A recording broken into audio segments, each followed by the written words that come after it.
Assalamualaikum warahmatullahi wabarakatuh. Baiklah, saya dari kelompok 2 dari pembelajaran studi hadis dengan judul Hadis sebagai Dasar Ajaran Islam yang beranggotakan saya Alfrinanda dan Ulfa. Hadis sebagai dasar ajaran Islam.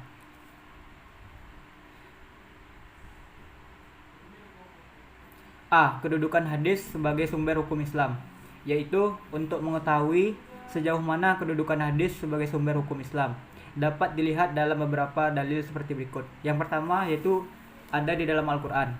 Banyak ayat Al-Quran yang menerangkan, mempercayai, dan menerima segala sesuatu yang disampaikan oleh Rasulullah SAW kepada umatnya untuk dijadikan pedoman hidup. Dalam Quran surat An-Nisa ayat 138 Allah Subhanahu wa taala berfirman yang artinya sebagaimana berikut, wahai orang-orang yang beriman, tetaplah beriman kepada Allah dan Rasul-Nya serta kitab yang Allah turunkan sebelumnya. Bagi siapa yang kafir kepada Allah, malaikat-malaikatnya, rasul-rasulnya, dan hari kemudian, maka sesungguhnya orang itu telah sesat sejauh-jauhnya. Allah terserah menyuruh kepada kaum muslimin agar beriman kepada Allah, Rasulnya, yaitu Nabi Muhammad SAW, dan Al-Quran, dan kitab yang diturunkan sebelumnya. Kemudian pada akhir hayat, Allah mengancam orang-orang yang mengingkari seruannya.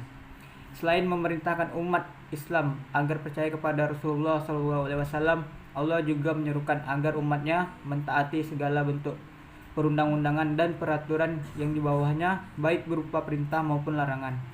Tuntutan taat dan patuh kepada Rasulullah SAW. Yang kedua itu dalil dan hadis.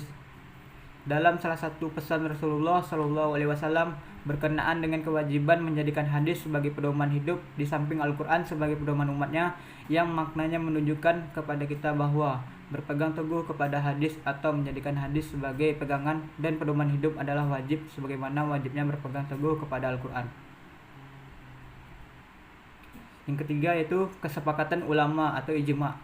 Umat Islam telah sepakat menjadikan hadis sebagai salah satu dasar hukum Islam dalam amal perbuatan karena sesuai dengan yang dikehendaki oleh Allah, dan kesepakatan umat muslim dalam mempercayainya, menerima dan mengamalkan segala ketentuan yang terkandung di dalam hadis telah dilakukan sejak masa Rasulullah, sepeninggal beliau, masa Khulafaur Rasyidin, hingga masa-masa selanjutnya, dan tidak ada yang mengingkarinya.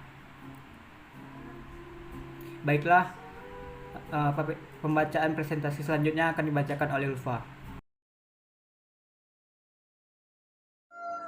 B. Dalil-dalil kehujahan hadis. Sunnah atau hadis Nabi Muhammad SAW merupakan salah satu sumber ajaran agama Islam, sekaligus merupakan wahyu dari Allah seperti Al-Quran. Hanya saja perbedaan antara keduanya terletak pada sisi lafaz dan maknanya, di mana lafaz dan maknanya berasal dari Allah dan Al-Quran, sementara hadis maknanya dari Allah dan lafaznya dari Rasulullah SAW. Adapun dalil yang menunjukkan tentang kehujahan hadis antara lain yaitu yang pertama ada Al-Quran, yang kedua ada hadis Nabi, dan yang ketiga ada ijma yaitu kesepakatan. Yang C. Fungsi hadis terhadap Al-Quran. Yang pertama yaitu bayan at-takrir. Bayan at-takrir disebut juga dengan al-ta'kid dan bayan ala-itsbat, di mana fungsi hadisnya untuk memperkokoh isi kandungan hadis. Yang kedua yaitu bayan at-tafsir, yaitu penjelasan hadis terhadap ayat-ayat yang memerlukan perincian atau penjelasan lebih lanjut, seperti pada ayat-ayat mujmal, mutlak, dan an'am. Maka fungsi hadis ini memberikan perincian, tafsil, dan penafsirannya terhadap ayat-ayat yang masih mutlak dan memberikan teknis terhadap ayat-ayat yang masih umum. Yang ketiga yaitu bayan al-nasakh, yaitu perbedaan pendapat yang sangat tajam. Ada yang mengakui dan menerima fungsi hadis sebagai fungsi hadis nasah terhadap sebagian hukum Al-Quran dan ada juga yang menolaknya.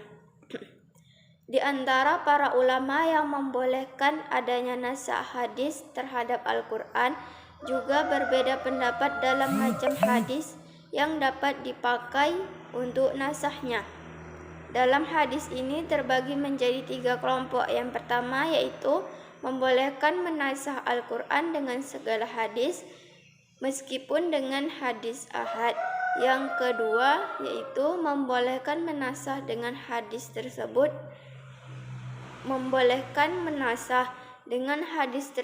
harus mutawatir.